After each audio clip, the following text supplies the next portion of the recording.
네, 우리 에베소서 말씀으로 말씀을 나누겠습니다. 16번째 시간인데 오늘 제목에 보시면 하나님을 본받는 생활 이렇게 되어 있습니다. 그 에베소서 구조를 다시 간략하게 설명드리면 3장까지는 교리적인 부분이고요. 그래서 4장 이후부터는 그 교리를 어떻게 적용할 것인가에 대한 적용에 대한 부분입니다. 그래서 지난주 말씀 중에서 4장 22절 말씀에 보면 옛 사람을 벗어버리라 이렇게 말씀하고 있죠. 그리고 24절에서는 옛 사람을 벗어버렸으니 새 사람을 입으라 이렇게 말씀을 하고 있습니다. 그래서 오늘 이어지는 본문 말씀은 이제 새 사람을 입는 것이 어떤 모습인가, 새 사람을 입고 사는 것은 어떤 모습인가, 이 생활 속에 적용을 어떻게 할 것인가에 대한 부분입니다. 그래서 오늘 본문 말씀은 교리 같은 게 없습니다. 그냥 실생활에 어떻게 적용할 것인지에 대한 실천편이라고 할 수 있죠. 그 실천이라는 것이 사람과의 관계이기 때문에 관계 속에서 이 하나님 말씀을 어떻게 적용하고 어떻게 새 사람으로 살아갈 것인가에 대한 말씀을 본문에서 하고 있습니다. 그런데 사실 이 본문 말씀을 우리가 특히 제가 이 말씀을 선포하는 것이 참 더 어렵습니다. 왜냐하면 제가 설교를 해놓고 만약 이대로 못 산다면 제가 굉장히 난감해지기 때문에 여러분들은 듣는 입장이고 저는 설교자 입장이기 때문에 책임감이 저에게 조금 있지 않겠습니까? 자기는 설교도 저렇게 해놓고 살지도 못하고 이렇게 하면 제가 어렵기 때문에 사실 그래서 부담스러운 말씀입니다. 그런데도 한편으로는 똑같습니다. 오늘 수요예배 안 오신 분들은 마음이 편할 수 있지만 오신 분들은 이제 이 말씀 들으면 이제 부담감을 가지셔야 돼요. 지금부터 마음의 준비가 안 되시는 분들은 나가셔도 괜찮습니다. 잘 준비하셔야 돼요. 이 말씀을 들으면 실천해야 되거든요. 근데 듣는 것이 중요합니다. 함께 듣고 함께 실천하면 하나님 기뻐하시는 교회를 만들 수 있지 않겠습니까? 오늘 첫 번째로 뭐라고 말씀하시냐면 참된 것을 말하라 이렇게 말씀해요. 참된 것을 말하라. 자, 25절 보세요. 그런즉 거짓을 버리고 이웃과 더불어서 참된 것을 말하라 이렇게 말하죠. 거짓을 버려라, 거짓말하지 말라 이렇게 말합니다. 성도는 어떤 존재냐면 정직한 사람이죠. 거짓을 다 비워내는 사람이 성도입니다. 그런데 마귀는 어떻습니까? 마귀는 거짓말하는 영입니다. 자꾸 거짓을 심어놓죠.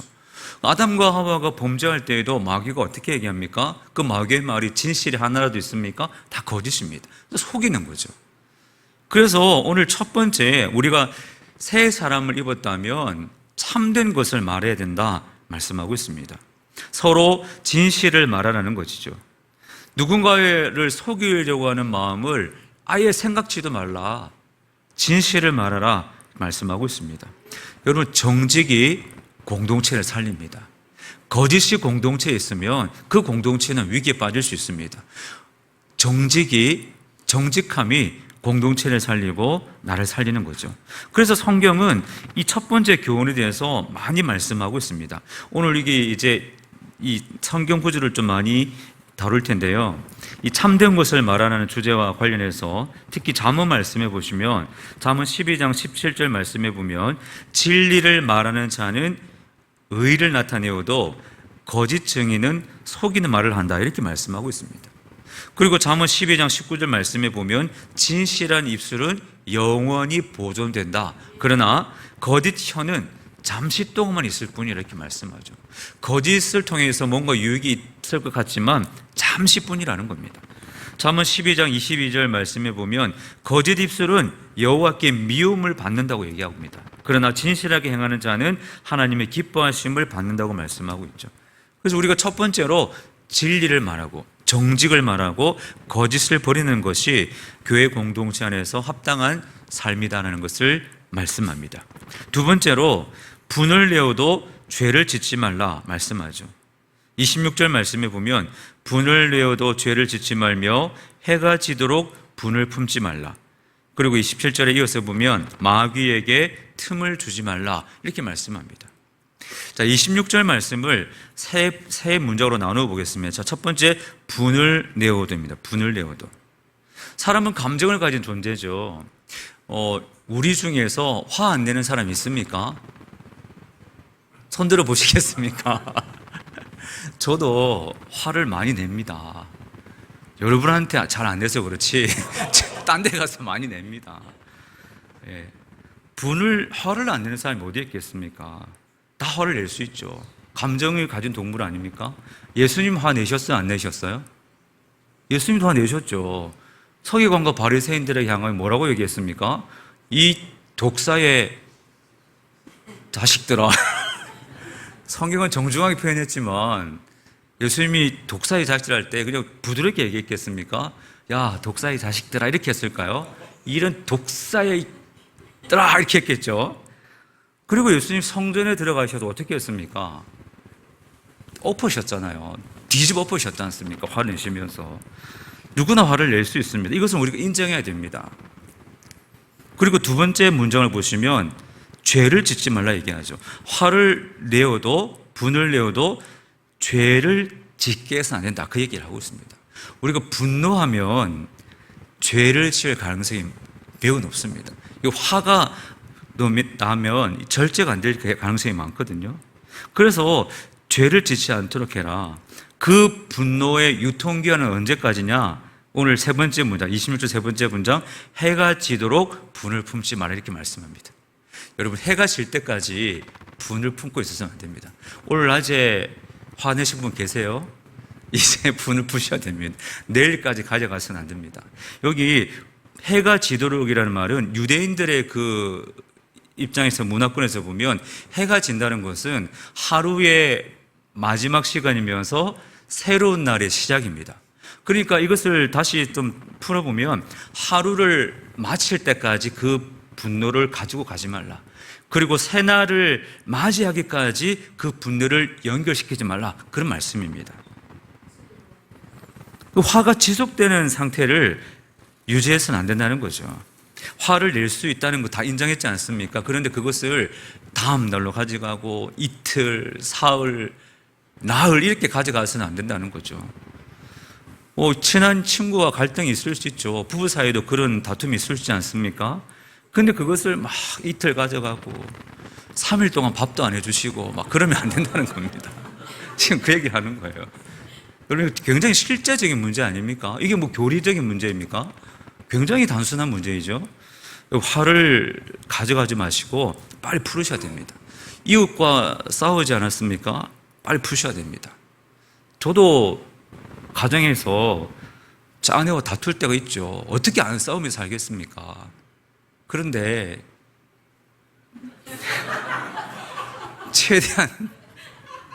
전 최대한 이 말씀을 지키려고 합니다. 최대한 다음 날로 가져가지 말자 그렇게 합니다. 그런데 갈 때도 있어요. 사실은 갈 때도 있는데 이거 그러시면 안 된다는 거죠. 절대로 제 기준으로서는 절대로 이틀은 넘긴 적이 없거든요. 최대한 이틀은 가져가지 말고 빨리 풀어야 됩니다. 왜냐하면 성경에 그 얘기 하지 않습니까? 마귀에게 틈을 주기 때문입니다. 그 화를 계속해서 유지하잖아요. 화를 쌓아두고 저장하면 무슨 문제가 생기냐면 마귀가 그 틈을 비집고 들어옵니다. 그리고 그 분노를 이용해서 우리가 죄를 짓게 하죠. 그 분노는 대부분의 경우에 폭력으로 드러날 때가 참 많습니다. 못 참으니까 그냥 물리적인 힘으로 드러나는 거죠. 그렇기 때문에 바울은 해가 지도록 분을 품지 말라. 이게 그리스도인에게 그냥 윤리적인 말씀이 아니라 하나님 앞에서 이렇게 하는 것이 공동체를 건강히 지킬 수 있는 거죠. 만약에 이 말씀이 교회 공동체 안에 적용된다고 생각해 볼까요? 우리가 어떤 집사님과 어떤 권사님과 또 성도끼리 조금의 갈등이 있을 수 있죠. 근데 그것을 계속 유지하면 어떻게 되겠습니까? 하나님의 교회가 아니죠. 서로 지체라고 분명히 말씀하잖아요. 그러니까 서로 용납하고 화해하는 것이 건강한 공동체를 만드는 것입니다. 덕이 되는 분노, 또 모두가 공감할 수 있는 이유로 말미암은 분노, 그리고 성령의 인도하심을 따라서 그 분노를 잘 다스릴 줄 아는 그런 믿음의 길을 걸어가는 것이 하나님께서 우리에게 요청하는 것이죠. 그래서 성경에 보면 이 화내는 것과 관련한 말씀이 꽤 많습니다. 시편 37편 8절 말씀에 보면 분을 그치고 노를 버려라 이렇게 말씀하죠. 또 전도서 7장 9절 말씀에 보면 급한 마음으로 노를 바라지 말라 이렇게 말씀합니다. 마태복음 5장 22절 말씀에 보면 형제에게 노하는 자마다 심판을 받게 되고 형제를 대하여 나가라 하는 자는 공회에 잡혀가게 되고 미련한 놈이라 하는 자는 지옥불에 들어가게 되리라. 굉장히 심각한 말씀을 하고 있습니다. 분노하지 말라는 거죠. 야고보서 1장 말씀에 보면 듣기는 속히 하고 말하기는 더디하며 성내기도 더디하라 말씀하고 있습니다. 좀 성품을 조금 급한 성품을 줄일 필요가 있습니다. 그래서 분노를 참고 화를 내더라도 하루 이틀 가져가지 마시고 하나님 앞에서 다 풀고 건강한 관계를 유지하는 것이 하나님께서 우리에게 명령하시는 것이다 기억하시기 바랍니다. 세 번째 28절 말씀에 보면 빼앗는 자가 되지 말고 돕는 자가 되라 이렇게 말씀합니다. 28절에 보면 도둑질하는 자는 다시 도둑질하지 말며 가난한 자에게 구제할 수 있도록 자기 손으로 수고하여 선한 일을 하라 말씀하고 있습니다. 우리 불한당이라는 말 쓰지 않습니까? 불한당 무슨 뜻인가요? 한자로 풀이하면 땀을 흘리지 않는 사람. 땀을 안 흘리면 뭘 먹고 삽니까? 막 폭력을 써가지고 남의 거 뺏어 먹고. 요즘은 불한당 잘 없지만 옛날에 그런 불한당 많았지 않습니까? 과거에도 다 있었죠. 이 불한당, 노력 없이 남의 것을 빼앗는 사람들이 도둑놈입니다. 도둑질하는 사람. 이런 사람들이 있다는 거죠. 그런데 그것을 멈추라고 말씀하고 있습니다. 돌이키라고 말씀하고 있죠. 그렇게 하지 말고 28절에 보면 뭐라고 얘기하십니까?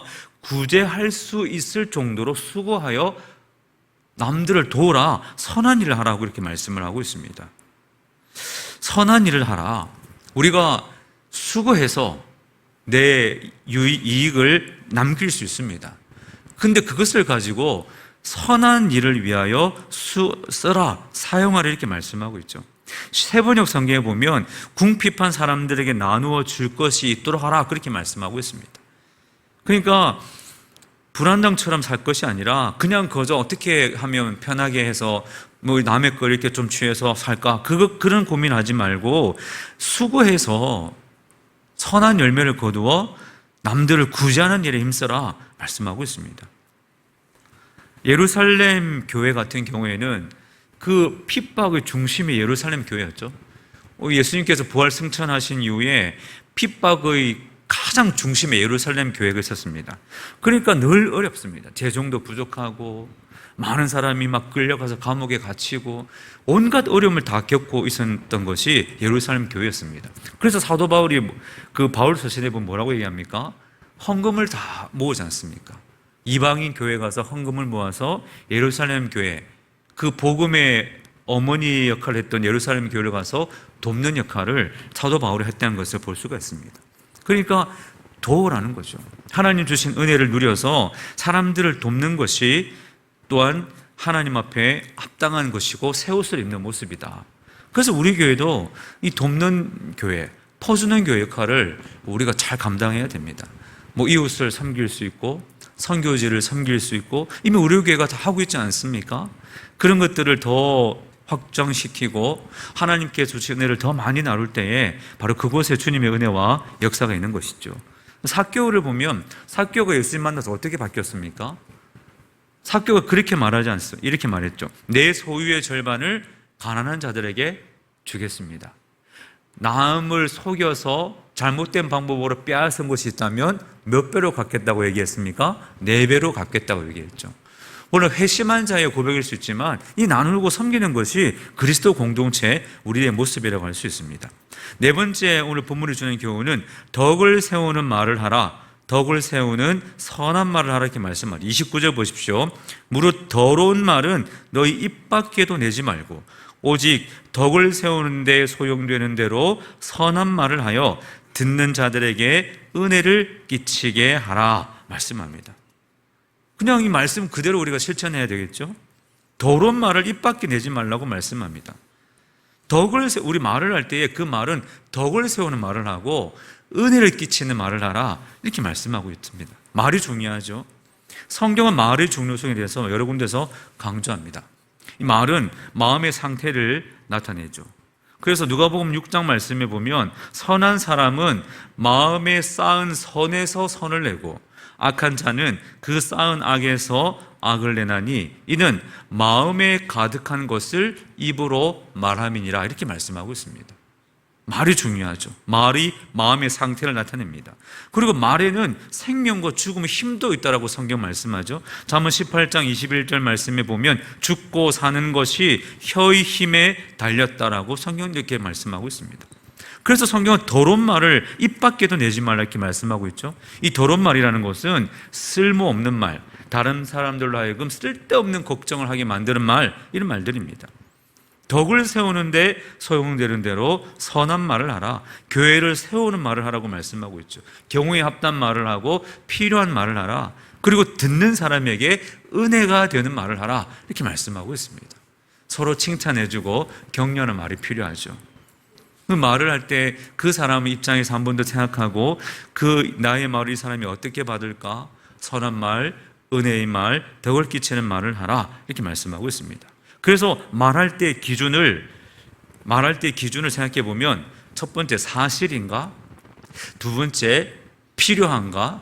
세 번째 덕을 끼치는가? 네 번째 은혜를 끼치는가? 앞에 글자만 따면 사필덕은 한자성어죠. 사필덕은 사실인가? 필요한가? 덕이 있는 말인가? 은혜를 끼치는가? 요거 생각하면서 말하는 겁니다. 그래서 참 그러면 이게 늘 말할 때마다 신경 쓰면 어떻게 말을 하고 살겠습니까? 그렇게 고민도 되겠지만 그러나 늘 조심하라는 거죠. 은혜를 끼치고 또 덕을 끼치고. 그래서 골로새서 4장 6절 말씀에 보면 말을 항상 은혜 가운데서 소금으로 맛을 낸 것 같이 하라. 맛을 내는 말을 하라. 소금을 치면 맛이 있지 않습니까? 그렇게 소금처럼 맛을 내는 말을 하라 이렇게 말씀합니다. 잠언 25장 말씀에 보면 경우에 합당한 말을 해야 되는데 경우에 합당한 말은 아로 새긴 은쟁반에 금사와가 같다 이렇게 말씀하죠.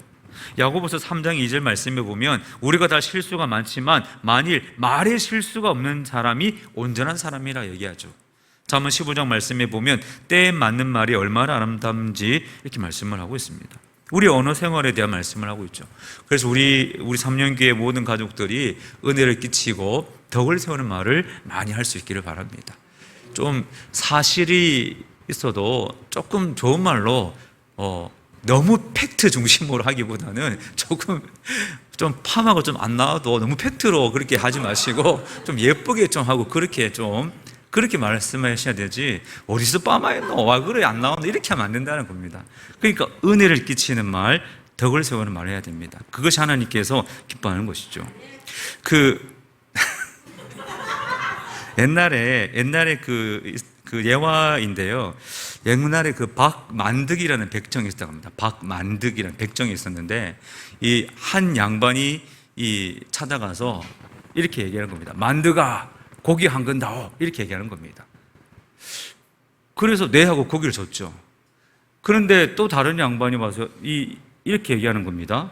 박스방 고기 한 건 주시게 이렇게 얘기하는 겁니다. 그 고기 한 걸 해줬죠. 그런데 고기 양이 다르는 겁니다. 아니 이게 첫 번째 만드가라고 부른 양반의 고기는 이만큼인데 박서방이라고 부른 고기는 더 큰 거죠. 똑같은 한 근인데. 그래서 이 작은 양을 받은 이 양반이 만두가 왜 이렇게 고기가 다르냐? 똑같이 한 그릇 주문했는데 왜 이렇게 달라? 그렇게 했더니 뭐라고 대답했을까요? 양반의 고기는 만두기가 썰어준 것이고 이 양반의 고기는 박서방이 썰어준 것입니다. 이렇게 대답했다는 겁니다. 그럼 무슨 말을 하느냐에 따라 어떻게 말에 따라 다르다는 거죠. 때로는 말 한마디가 치료약보다 효용을 발휘해서 생명을 구하고 때로는 말이 빗으로 꽂힐 때가 있습니다. 그래서 오늘 이 에베소 교회를 향하여 하는 말이 선한 말을 하라, 덕을 세우는 말을 하라 그렇게 말씀하고 있죠. 다섯 번째는 성령을 근심하게 하지 말라 이렇게 말씀합니다. 30절 말씀에 보면 하나님의 성령을 근심하게 하게 하지 말라 그 안에서 너희가 구원의 날까지 인치심을 받았느니라. 여러분 성령은 인격의 영이십니다. 성령이라고 그래서 막 성령님을 어떤 환상적인 기운 어떤 영적인 기운 이런 것만으로 생각할 수 있는데 그렇지 않습니다. 성부, 성자, 성령 삼위 하나님은 다 인격을 가지신 인격의 하나님이신 것이죠. 그래서 우리의 행동에 따라서 근심하기도 하시고 슬퍼하기도 하시는 거죠. 그래서 오늘 30절 말씀에 보면 성령을 근심하게 하지 말라 이렇게 말씀하고 있습니다. 왜 그러냐면 하반절에 보세요. 너희가 구원의 날까지 인치심을 받았느니라 이렇게 말씀하고 있습니다. 이 인치심이라는 것은 무슨 뜻이냐면 택함받은 그 성도는 하나님의 것이라는 도장을 딱 찍었다는 겁니다. 근데 그 역할을 누가 하시느냐? 성령님이 하셨다는 거죠. 성령님이 택한 백성에게 날이를 한 겁니다. 하나님의 것 이렇게 날이를 하셨는데, 만약에 하나님의 것이라고 날이 난 그 성도가 말씀대로 살지 않고 불순종하면 그 하나님의 것이라고 날인한 그 성령님께서 얼마나 마음이 아프시겠냐 하는 거죠. 그 얘기를 하는 겁니다. 우리가 하나님의 것이라는 것을 성령님께서 보증해 주시는데, 우리가 하나님의 자녀들에게 살지 못한다면 우리의 보증이 되신 성령님께서 얼마나 마음이 아프시겠느냐라는 말씀을 하는 겁니다. 그리고 6절 말씀에, 그리고 31절 말씀에 여섯 번째, 버려야 할 것을 버려라. 무엇을 버려야 합니까? 모든 악독, 노함, 분냄, 떠드는 것, 비방하는 것, 모든 악의, 이런 것들을 버려라 말씀하고 있습니다. 이것을 다 비워내야 하는 것이죠. 그리고 일곱 번째, 하나님이 나를 용서하신 것 같이 용서하라 이렇게 말씀합니다. 32절 말씀에 보면 서로 친절하며 불쌍히 여기며 서로 용서하기를 하나님이 그리스도 안에서 너희를 용서하신 것 같이 하라 이렇게 말씀하죠. 친절하라, 서로 친절하라, 서로 불쌍히 여겨라, 서로 용서하라. 그런데 용서를 말씀하면서 구체적으로 비유를 합니다. 하나님이 그리스도 예수 안에서 너희를 용서하심과 같이 용서하라 이렇게 말씀합니다. 우리는 용서할 줄 알아야 됩니다. 마태복음 6장 말씀에 보면 너희가 사람의 잘못을 용서하면 너희 하늘 아버지께서도 너희 잘못을 용서하시려니와 너희가 사람의 잘못을 용서하지 아니하면 너희 아버지께서도 너희 잘못을 용서하지 아니하시리라 이렇게 말씀합니다. 우리 용서할 수 있어야 됩니다. 그리고 마가복음 11장 말씀에 보면 기도할 때에 아무에게나 혐의가 있거든 용서하라. 그리하여야 하늘에 계신 너희 아버지께서 너희 허물을 사하여 주시리라 말씀하고 있습니다.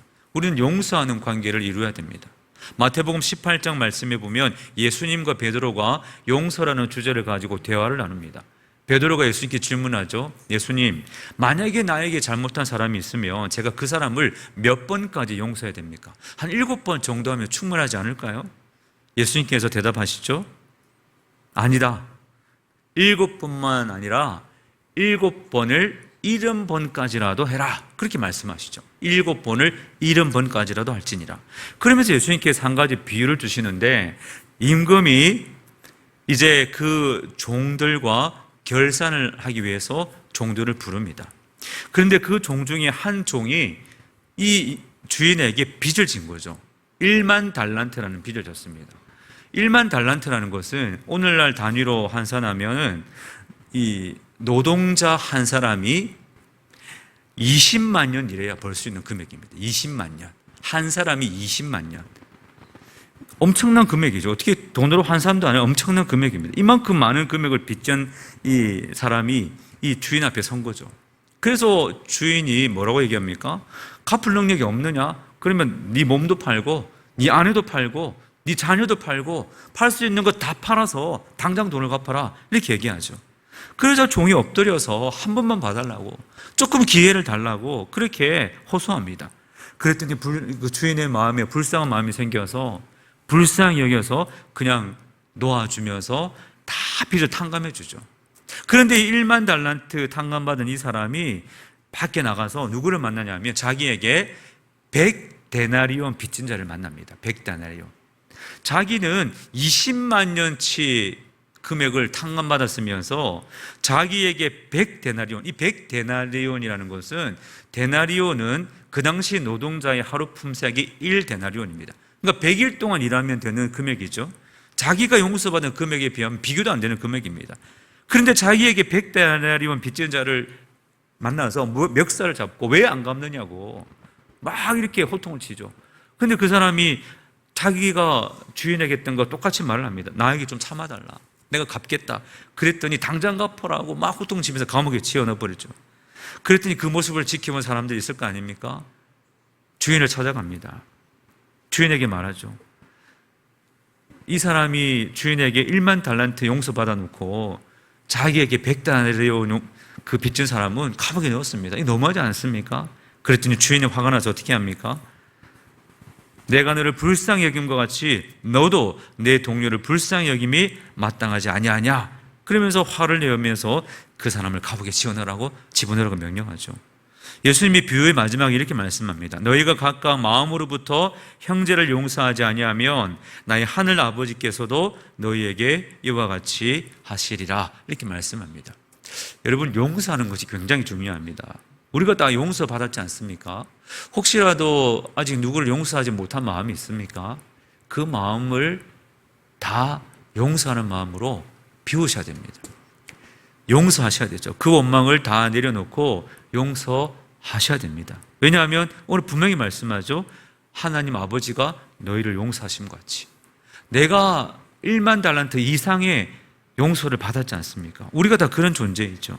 그렇기 때문에 누군가 나에게 그런 모습이 있다면 우리들도 내가 받은 은혜를 생각하면서 하나님 앞에 용서하는 것, 그 사람을 용서하는 것이 바로 주님께서 원하시는 삶이라는 것을 기억해야 할 것입니다. 요한일서 1장 9절에 보면 만일 우리가 우리 죄를 자백하면 그는 미쁘시고 의로우사 우리 죄를 사하시며 우리를 모든 불의에서 깨끗하게 하실 것이다 말씀하고 있습니다. 그러므로 용서하는 것이 나의 삶을 더 아름답게 세우는 것이라는 것을 기억하시고 용서하는 삶을 살아가시기 바랍니다. 오늘 함께 나눈 말씀을 보시면 교리적인 내용은 없습니다. 그냥 새 사람으로 어떻게 살 것인가, 참된 것을 말하고 분을 내어도 죄를 짓지 말고 빼앗는 자가 아니라 돕는 자가 되고 선한 말을 하고 은혜를 끼치는 말을 하고 성령을 근심하게 하지 말고 버려야 할 것을 버리고 내가 용서받은 것처럼 용서하는 삶을 사는 것, 그것이 구원받은 자의 삶이라는 것을 기억하시고 저와 여러분의 삶의 자리에서 우리 공동체 안에서 오늘 본문의 말씀을 서로 실천함으로 하나님 기뻐하시는 아름다운 교회 세워가시는 저와 여러분이 다 될 수 있기를 예수님의 이름으로 간절히 축원드립니다. 기도하겠습니다.